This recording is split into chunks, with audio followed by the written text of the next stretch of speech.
Eu tenho um grande medo de que uma coisa terrível vá acontecer ao meu pai. Eu não sei por quê. Simplesmente eu tenho um medo terrível. Eu sinto que vai acontecer uma coisa terrível à minha namorada também.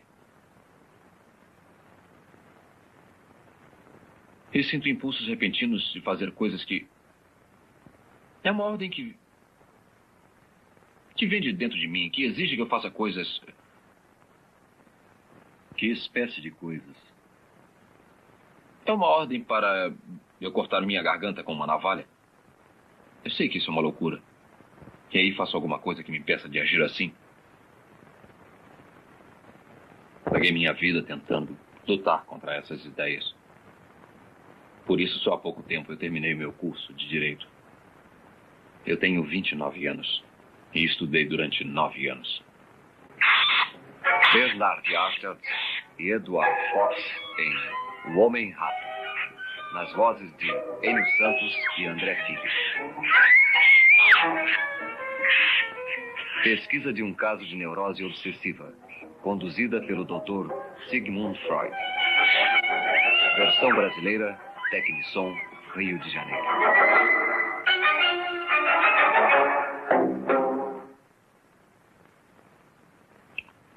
É tudo bem claro. Como se eu ouvisse a minha própria voz. Só que, na verdade, eu não estou falando.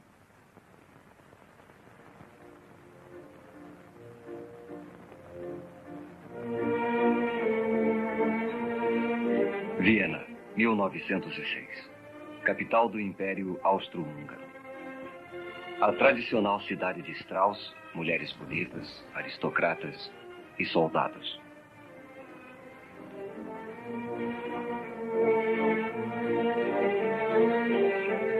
Mas Viena foi também o centro da nova ciência da psicanálise. O Dr. Sigmund Freud, um jovem médico que estudava as doenças mentais, ficara fascinado pelo conceito do inconsciente da mente e como seu funcionamento secreto afeta o nosso dia a dia. A maioria dos pacientes de Freud era formada de vienenses da classe média. Seus problemas e comportamento o levaram a crer que o motivo de tanta debilidade está escondido em nosso inconsciente e que são as experiências reprimidas e esquecidas de nossa infância que formam o inconsciente. Freud, um analista em atividade com 20 anos de experiência, estava com 50 anos. Ainda pesquisava e aprendia com as experiências de seus pacientes. Eu não tenho relações frequentemente, porque não tenho oportunidade. Eu acho as prostitutas repugnantes. Eu sinto que tenho desejo sexual normal, mas não sei como minha vida sexual estacionou. Eu posso lhe perguntar, que idade tinha quando teve a sua primeira relação? 26 anos. Há quanto tempo sofre com essas ideias, sua obsessão? Desde que eu era bem menino.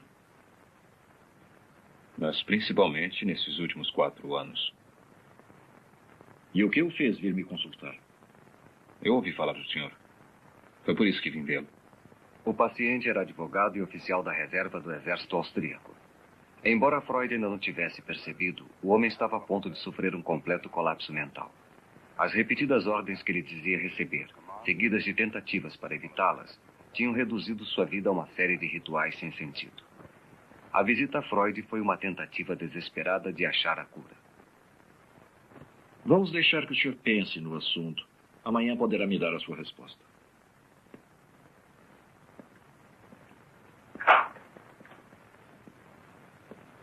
Eu vou falar com a minha família a respeito.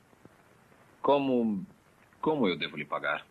Pode me pagar mensalmente, aos poucos. 70 florins para 70 ratos. Então eu lhe vejo amanhã. Passe bem. Passe bem. Freud não conhecia a extensão da doença do paciente. Mas se o inconsciente é o produto de experiências reprimidas da infância, eram esses acontecimentos esquecidos que Freud teria de revelar.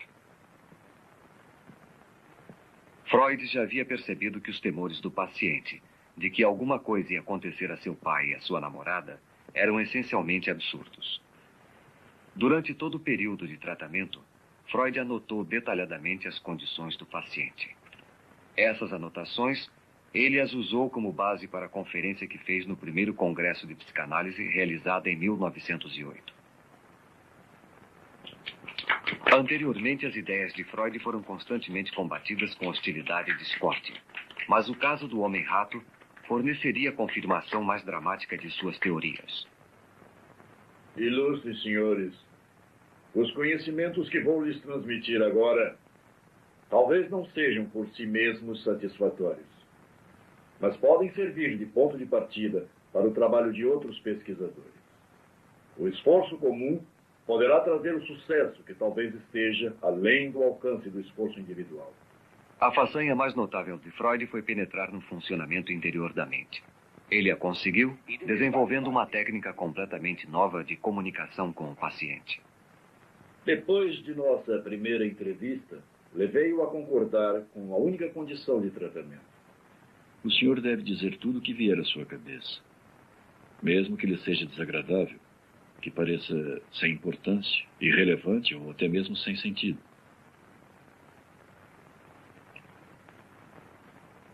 Eu sempre fui atormentado por impulsos criminosos. Eu costumava perguntar aos meus amigos, e ainda pergunto, se eles me desprezam por ser criminoso. Eles me dizem que desde que eu era pequeno eu sempre encarei a vida de modo negativo. Eu não sei porquê. Eu era feliz. Eu era muito amigo do meu pai. Sempre fui, toda a vida. Costumávamos conversar um com o outro sobre tudo. Menos sobre uma coisa.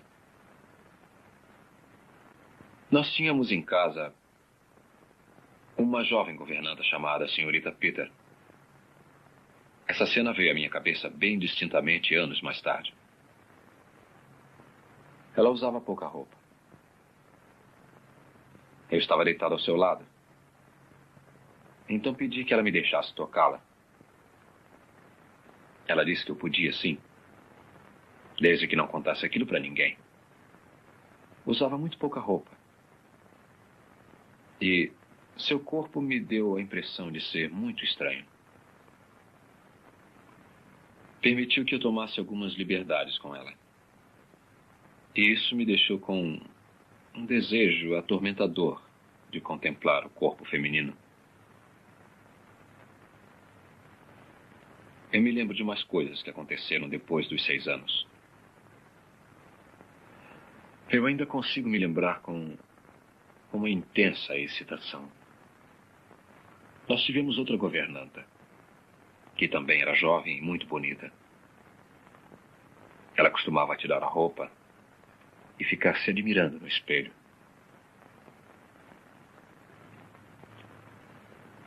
Eu ficava esperando, ficava queimando de curiosidade para poder vê-la bem.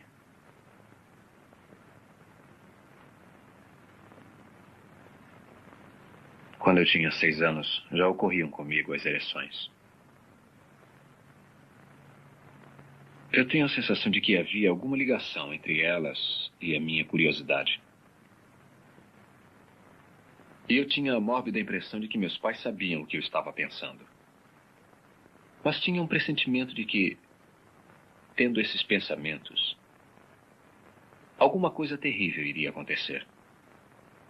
E eu devia fazer tudo o que pudesse para evitar que ela acontecesse.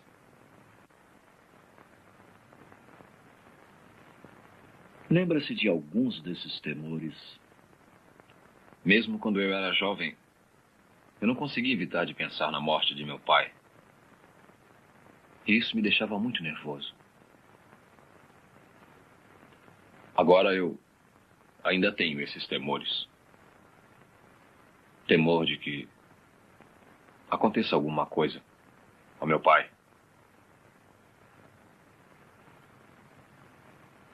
E o meu pai já morreu há muitos anos. Então não pode sofrer nenhum mal? Sim, eu sei disso. Mas eu ainda sinto muito medo por ele. Ele criou uma neurose obsessiva baseada em suas experiências sexuais da infância. Isso produziu um conflito em sua mente. Lado a lado com um desejo obsessivo de ver o corpo da jovem, havia um medo obsessivo de que o pai morresse. Um instinto neurótico e a reação contra ele. O medo obsessivo que tinha de seu pai aos 5 anos, mas claramente o mesmo medo que estava sentindo na idade adulta, 24 anos depois. Por quê? Mas hoje eu quero começar pela descrição da experiência que me fez procurar o senhor. Aconteceu quando eu estava nas manobras. Eu perdi os meus óculos. Então eu telegrafei ao meu oculista em Viena, pedindo um novo par, na primeira mala postal. No momento de descanso, eu me sentei com o capitão Novak e tivemos uma longa discussão a respeito de castigos físicos. Ele era totalmente favorável a isso. Eu sentia medo dele, porque ele era cruel e não escondia. Ou a gente bate neles, ou arranja uma tortura para eles. Eu posso te contar uma boa. Praticam isso no leste. Seria uma boa ideia se a gente fizesse o mesmo aqui.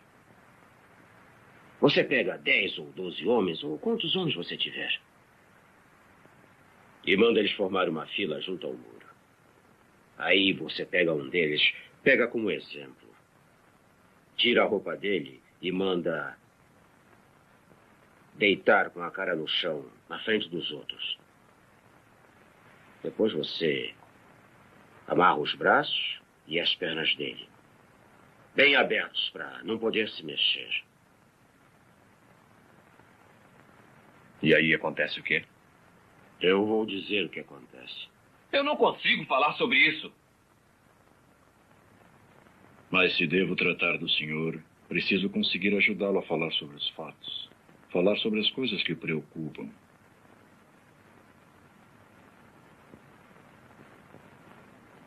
O prisioneiro foi trespassado.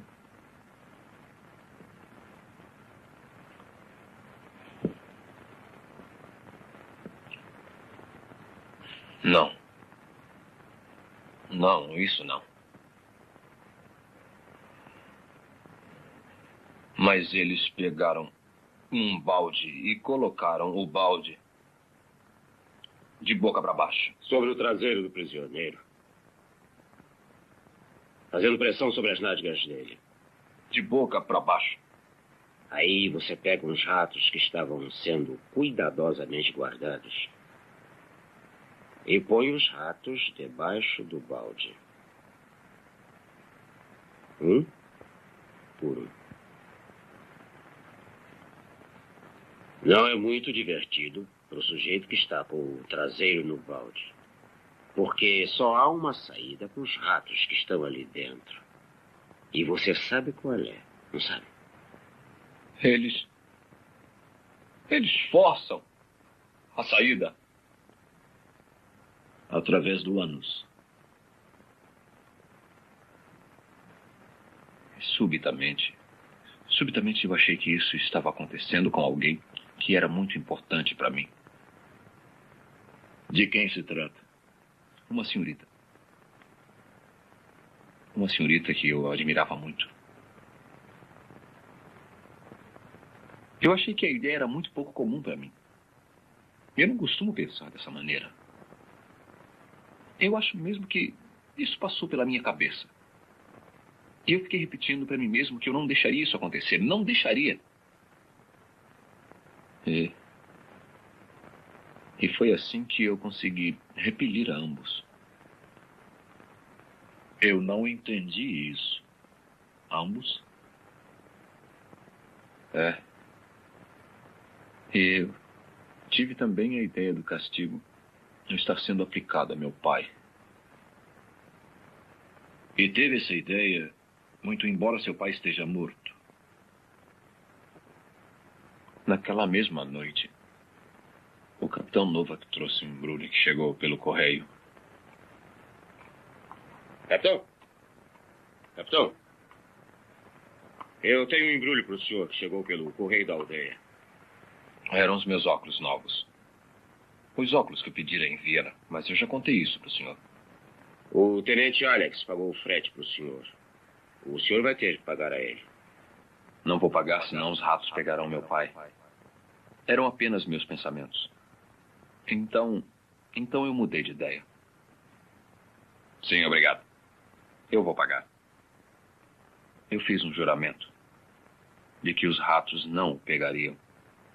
Meu cérebro recebeu a ordem de que eu devia pagar o dinheiro ao tenente Alex, como o capitão Novak me dissera. E o senhor pagou?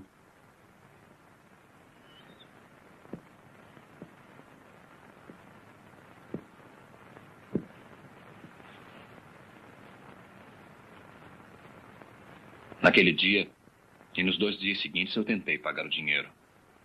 Eu não consegui encontrá-lo. Depois eu encontrei e fui para pagar, mas ele recusou.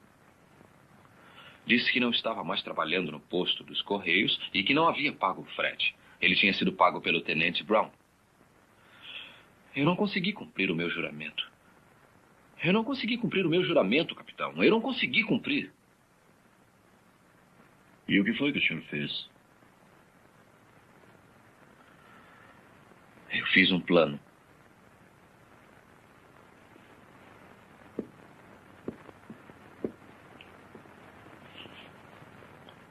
Eu iria até o posto dos Correios e o tenente Alex e o tenente Brown iriam comigo. E pediria ao tenente Alex para dar o dinheiro à moça da caixa do posto. Ela daria ao tenente Brown e ele estaria reembolsado. Aí eu mesmo pagaria ao tenente Alex e não deveria mais nada a ele. Cumpriria o meu juramento e salvaria meu pai dos ratos.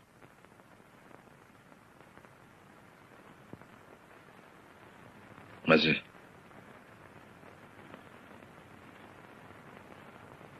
eu fui covarde.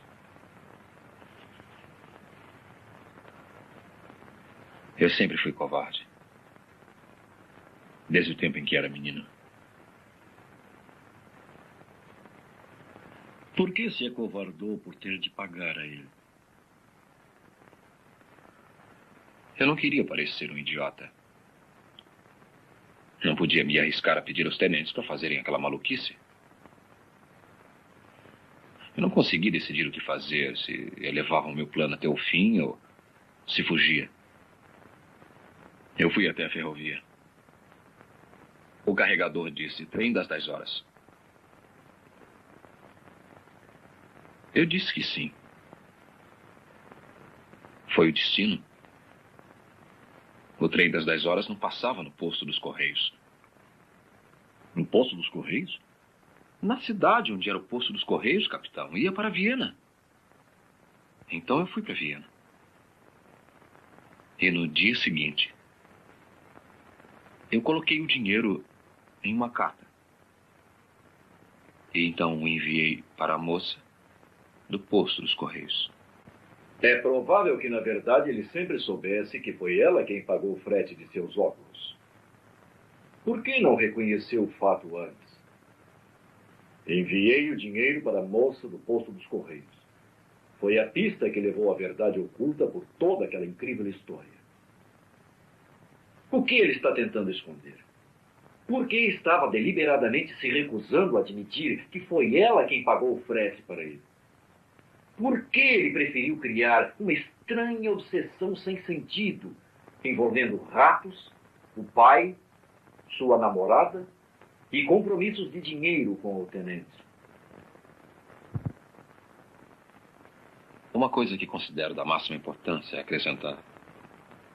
Meu pai tinha enfisema. Na noite em que morreu, eu perguntei ao médico quando acabaria a crise.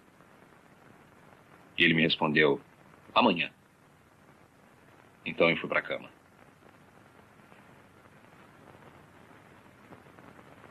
Meu pai morreu naquela noite. Nunca entrou na minha cabeça que ele pudesse morrer. E ainda não consigo entender que esteja morto. Só depois de quase 2 anos de sua morte foi que eu comecei a me preocupar com isso. Comecei então a me considerar um criminoso. Porque eu não estava presente quando ele morreu. Foi imperdoável. Porque afinal eu era o filho dele. Então eu sou um criminoso. Eu vou tentar explicar. O que precisamos fazer é encontrar as ligações certas. Ligar os seus sentimentos de reprovação, de culpa, de autocensura com o que realmente os causou. Sabe, ninguém está acostumado a ter sentimentos fortes sem que consiga explicá-los. Então, olhamos à volta buscando uma causa possível. E pegamos a primeira que pareça razoável. O senhor se agarra ao fato de estar ausente do leito de morte de seu pai. Mas fez a ligação errada. A verdadeira causa desse forte sentimento está em alguma experiência desconhecida alojada em seu inconsciente. O que nós temos a fazer é torná-la consciente e depois estabelecer a ligação certa. Quer dizer que minha sensação de ser um criminoso com relação ao meu pai é justificável? Provavelmente. Por algum motivo que desconhecemos. Mas nesse ponto do seu tratamento, vai achar difícil aceitar isso. Eu jamais aceitarei porque é impossível. Eu nunca fui um criminoso para o meu pai. E mesmo que eu aceitasse a justificativa desse sentimento, eu não vejo em que isso poderia me ajudar. O senhor está aceitando que o seu sentimento não ajudaria. Mas ele pode ajudá-lo a lembrar-se dos acontecimentos que deram origem a ele. E que ainda estão ocultos em seu inconsciente. Eu gostaria de falar sobre meu pai. Eu tenho as fotografias dele. Eu sempre trago comigo.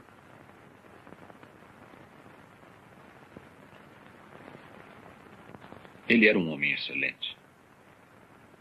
Era muito bom. Nós éramos muito amigos. Era um soldado.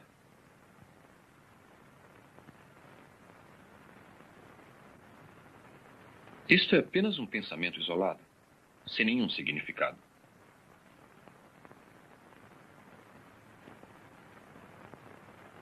Quando eu tinha 12 anos, me apaixonei por uma menina. Mas ela não gostava de mim. E eu pensei que ela só ia querer me namorar se o meu pai morresse. Ela sentiria pena. Mas eu tirei essa ideia da minha cabeça. E na verdade, me passou rapidamente pela cabeça. Não foi nada. O senhor se lembra de ter pensado em seu pai morto em alguma outra ocasião? Lembro. Isso foi uns 6 meses antes dele morrer. Mas não foi importante. Mesmo assim, conte.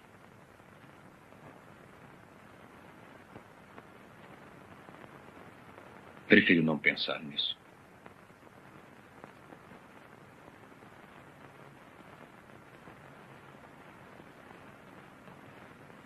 Compreendo que a lembrança é muito dolorosa. Não.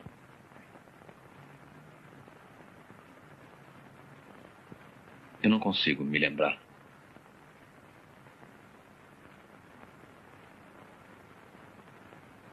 Foi uma dessas suposições.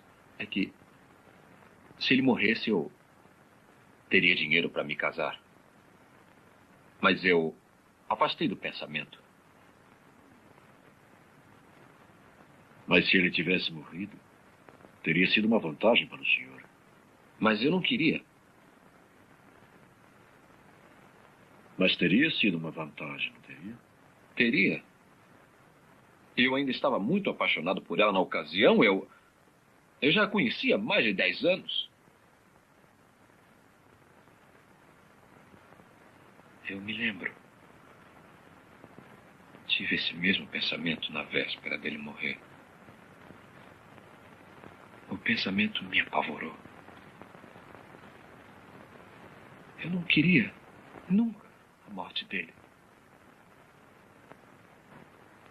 Mas o senhor queria inconscientemente. Sabe, todo temor é um desejo reprimido.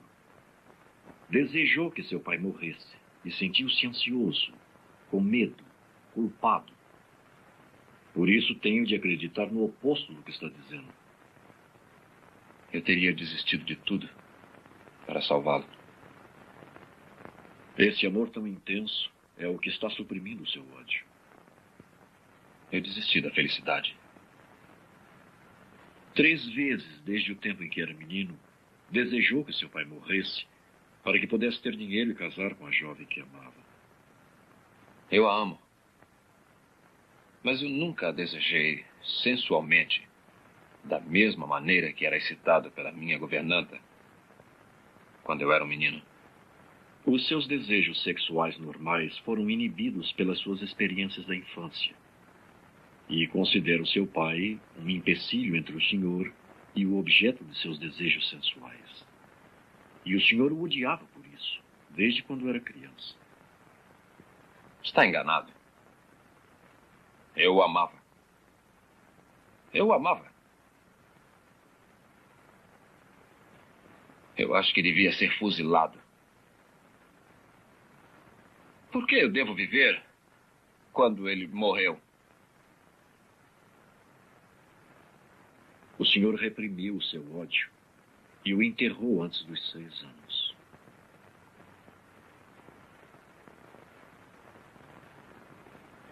Uma vez eu tentei matar meu irmão. Nós éramos meninos. Eu carreguei a minha espingarda de brinquedo com uma vara. Depois eu disse para ele que se ele olhasse para dentro do cano, ele ia ver uma coisa. E puxei o gatilho.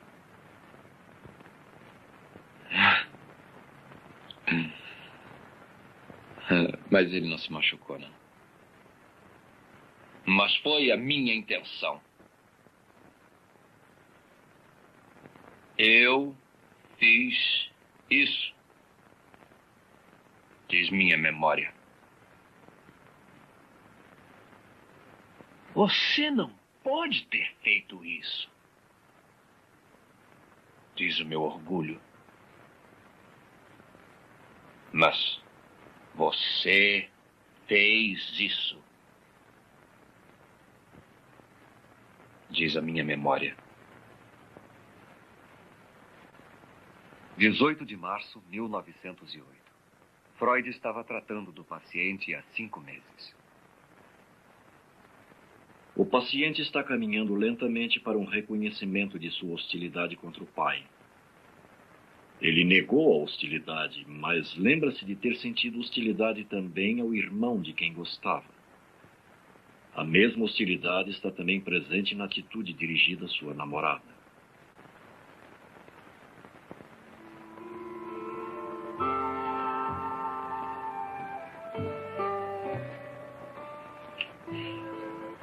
Nós estávamos no lago, num barco. Ela adorava andar de barco.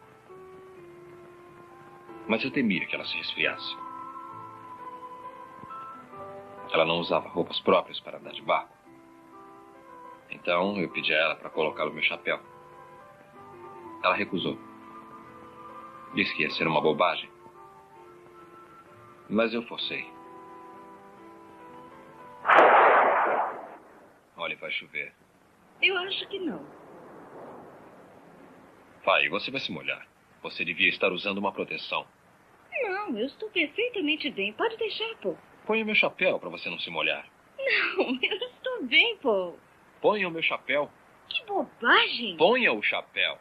Não. Ponha o chapéu. Não. Ponha o chapéu. Não. Ponha o chapéu. Não ponho. Ponha o chapéu. Não. Ponha o chapéu. Ponha o chapéu.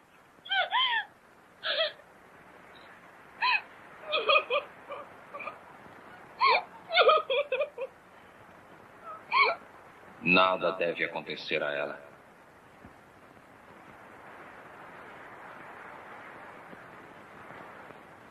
Nada deve acontecer a ela.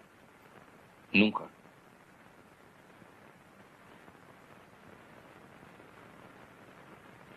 Eu estava esperando por ela. Eu já não havia uma porção de dias. Mas havia uma pedra na estrada.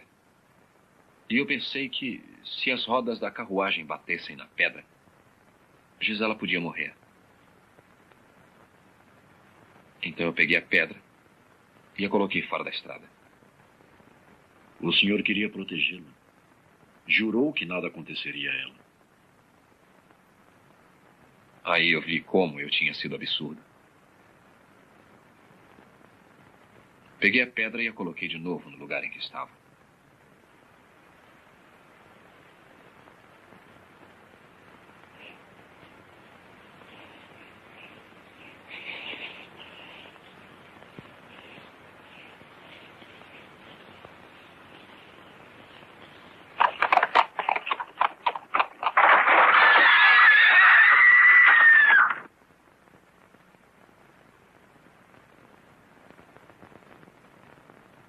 Queria que ela vivesse, queria que morresse. O desejo de causar mal, o desejo de proteger. Esses são os componentes na batalha entre o amor e o ódio. Nada deve acontecer a ela.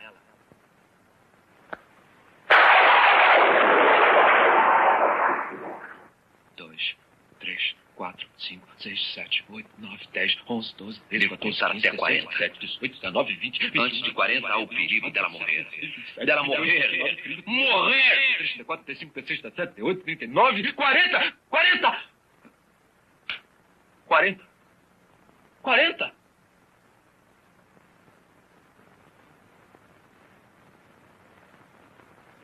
Por que está tão zangado com ela? Deve haver um motivo para estar tão zangado e ter de protegê-la.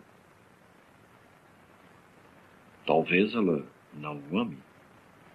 Eu acho que tenho de guardar a mim mesma para o homem ao qual um dia eu vou pertencer. Você não pode me amar, Gisela. Você não pode me amar? Não. Dessa maneira, não. Eu te odeio, Gisela. Olha, vai chover. Ponha o meu chapéu. Não, pô. A obsessão do paciente exibe um irresistível antagonismo que ficou demonstrado em sua atitude de superproteção. Ele tirou a pedra da estrada para salvar a vida da moça, mas a recolocou, o que voltou a expor a moça ao perigo.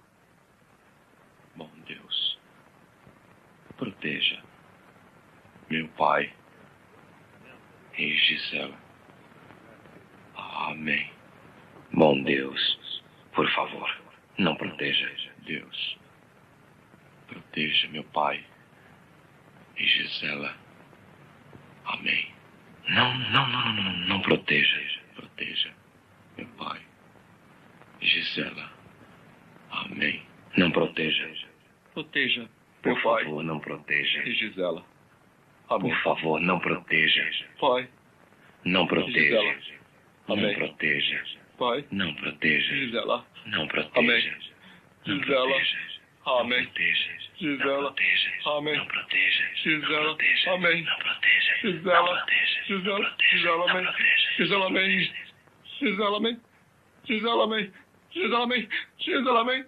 Gisela. Amém. Gisela. Amém. Gisela. Amém. Gisela. Amém. Gisela. Amém. Gisela. Amém. Gisela. Amém.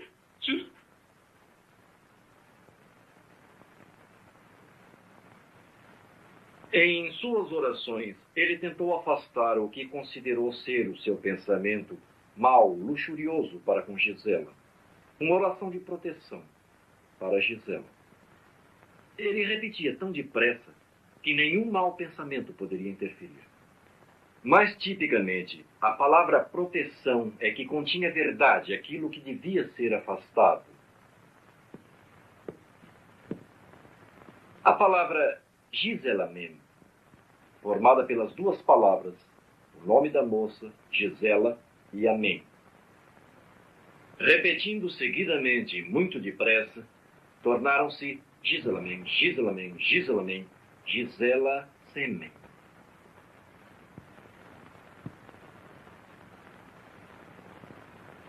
Ou, para ser mais claro, ele se masturbava com a imagem da moça.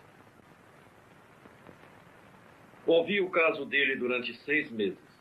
E foi logo depois desse tempo que atingimos um período muito difícil de tratamento. A hostilidade do paciente com relação ao seu pai, que já estava presente em seu relacionamento com seu irmão e sua namorada, começou a se revelar com relação a Freud. O paciente, sem conhecer a importância de seu comportamento, começou a transferir suas emoções para o analista e a viver no consultório as experiências que ainda estavam enterradas em seu inconsciente. Sobre o que o senhor quer falar hoje? É uma coisa que vem me perturbando no fundo da minha mente. Eu não disse ao senhor que quando meu pai morreu, ou logo depois dele morrer, a minha mãe insinuou que eu devia me casar com uma prima. Quando meu pai ainda estava vivo, também insinuou a mesma coisa. Ele queria isso. Ela era muito rica. E seria um bom casamento. Todo mundo dizia que seria um excelente começo para mim. Mas para mim não valia nada. Quando eu fiquei doente, a ideia então foi abandonada. Eu não conseguia trabalhar. Mas não era sobre isso que eu queria falar com o senhor, nada disso. Eu queria falar sobre uma jovem que vi à porta de sua casa há uma semana. Ela era extremamente bonita. Tinha os olhos mais lindos que eu já vi. E ela me deixou muito excitado. Por que está fazendo isso? Por que está fazendo isso? Por que põe a sua filha na porta de casa para excitar-me? Eu confiei em você como um amigo. Mas está sendo bonzinho comigo só para eu me casar com ela. É por isso que está me tratando tão bem. Você quer que eu seja o seu genro? Eu a desprezo, eu a odeio, eu a detesto, eu também o odeio, mas admiro a sua esperteza. Está transferindo para mim a sua aversão à possibilidade de casamento? Essa não é a prima rica com quem sua mãe queria que casasse? O senhor é quem a está promovendo a minha filha. O senhor é mesmo muito esperto. Consegue insinuar coisas estúpidas, sim. E é muito inteligente também. Oh, muito inteligente. Esconde suas verdadeiras intenções. E sabe que ela tem olhos muito bonitos. Tão bonitos que cheguei a sonhar com ela.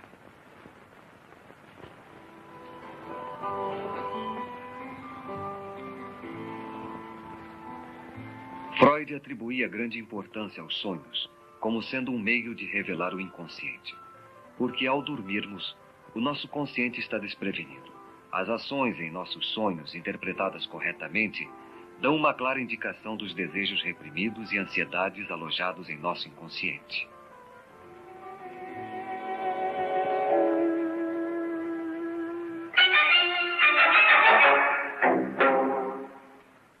Não. Você está interessado não é em seus bonitos olhos, é em seu dinheiro, em seus sonhos. A moça que pensa ser a minha filha é a prima rica que seus pais queriam que desposasse. O estrume de vaca é um símbolo de dinheiro. E também pode representar sujeira. Dinheiro é sujeira. Uma coisa desprezível. Também é uma coisa que deseja. Porque sempre foi a necessidade do dinheiro para se casar que o fez querer ver seu pai morto. O senhor me enoja! Porque o senhor me transformou no pai que quer que se case com a prima rica. Está zangado por isso. É o que traz de volta todo o conflito de sua mente. Devia permanecer fiel a Gisela, a moça quem amou, ou devia se casar com a prima rica, como seu pai queria? Não sabe decidir. E para evitar enfrentar o problema, ficou doente. Não podia trabalhar porque não queria trabalhar. Se o senhor se formasse em direito, o combinado seria de que se casasse com a prima rica. Mas o senhor não queria. E foi por isso que levou 9 anos para conseguir se formar.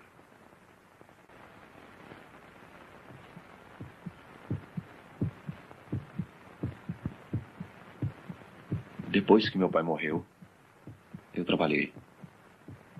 Trabalhei muito, mesmo encontrando dificuldade. Eu queria trabalhar para poder me casar. E trabalhava até tarde da noite.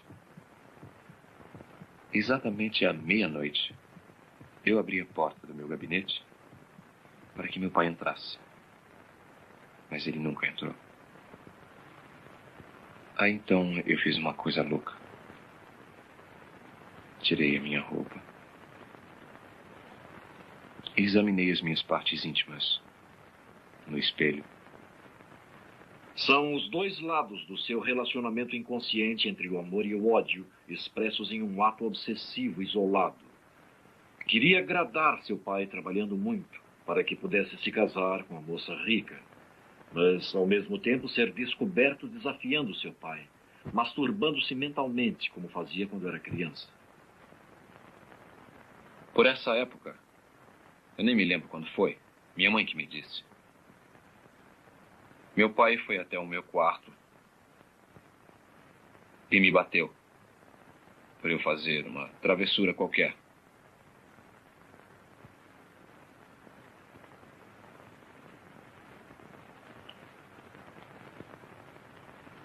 Eu tinha mordido alguém. A surra de seu pai estava ligada em seu inconsciente às suas travessuras sexuais. Eu mordi alguém e ele me bateu por isso! Seu rato! Rato sujo! Imoral! Por que não me põe lá na rua? Está me transformando no pai com quem está zangado. Não. Não. Não. Não. Eu não vou machucá-lo.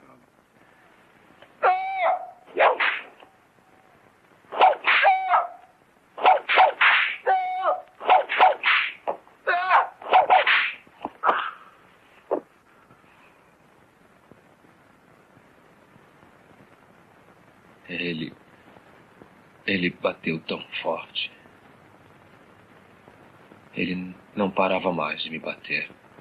Esse menino ou será um grande homem, ou será um criminoso. Eu sempre fui atormentado por sentimentos criminosos. Impulsos criminosos. Gradualmente, o paciente foi convencido. O pai que ele amava também odiava. Meu pai morreu há muito tempo. Então não lhe pode fazer nenhum mal. É, eu sei disso. Mesmo assim, ainda receio. Ele reprimira seu ódio aos 6 anos de idade. E esse ódio apenas apareceu como culpa, aparentemente sem motivo, e uma neurose obsessiva.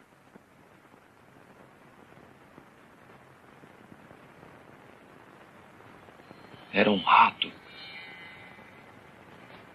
Estava se alimentando do corpo de meu pai.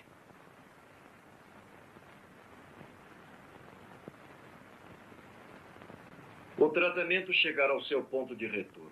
O caminho estava livre para a solução da imagem do rato.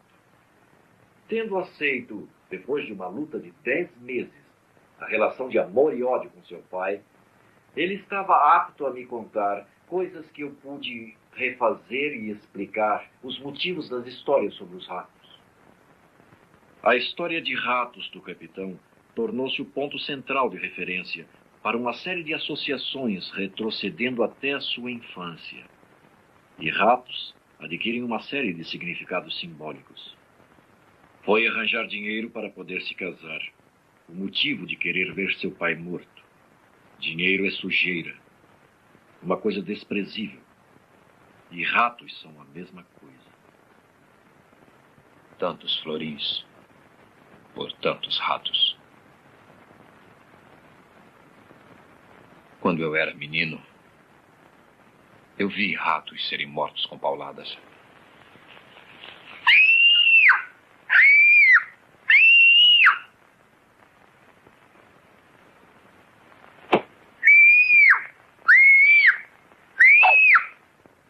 O rato é o senhor quando criança. Ele bateu tão forte. Não parava mais de me bater. Lembra-se por que ele lhe bateu?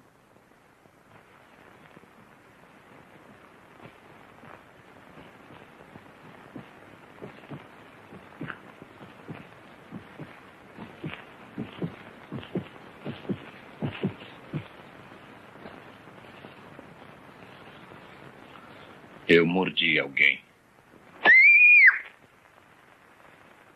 Ele não parava mais de me bater.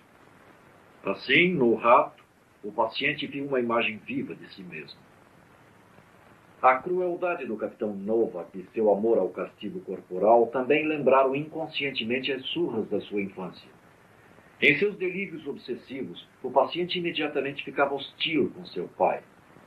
A tortura do rato devia ser aplicada a seu pai, mas ele o amava e, para protegê-lo, fez um juramento. Eu preciso devolver o dinheiro ao tenente Alex. Senão os ratos vão pegar o meu pai. Esta foi uma promessa que não pôde manter, porque sabia que, na verdade, devia o dinheiro à moça dos Correios. No dia seguinte, enviei o dinheiro para a moça do posto dos Correios. Ela sabia que nós nos gostávamos. Foi por isso que ela pagou o frete para mim.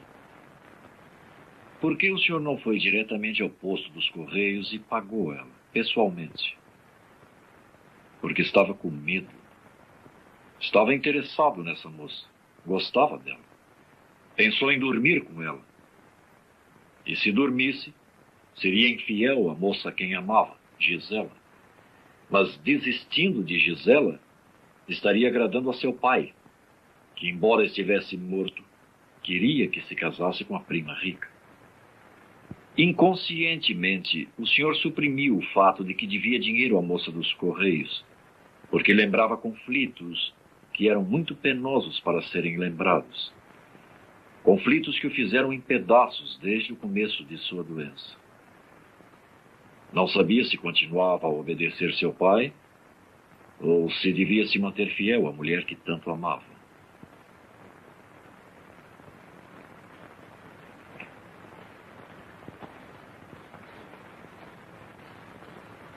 Quando chegamos à solução, o delírio de rato do paciente desapareceu. A mente do neurótico obsessivo é como a árvore que espalha os seus galhos em todas as direções. Mas seja qual for a folha que a pessoa tomar, ela sempre seguirá o caminho da raiz causadora do mal. Nesse caso, o conflito entre o amor e o ódio, que nasceu da crença inconsciente do paciente de que seu pai ficou entre ele e os seus desejos sexuais. Mas, quando o ódio reprimido por seu pai foi revelado, o conflito entre o amor e o ódio ficou resolvido e a importância de sua personalidade normal foi restabelecida.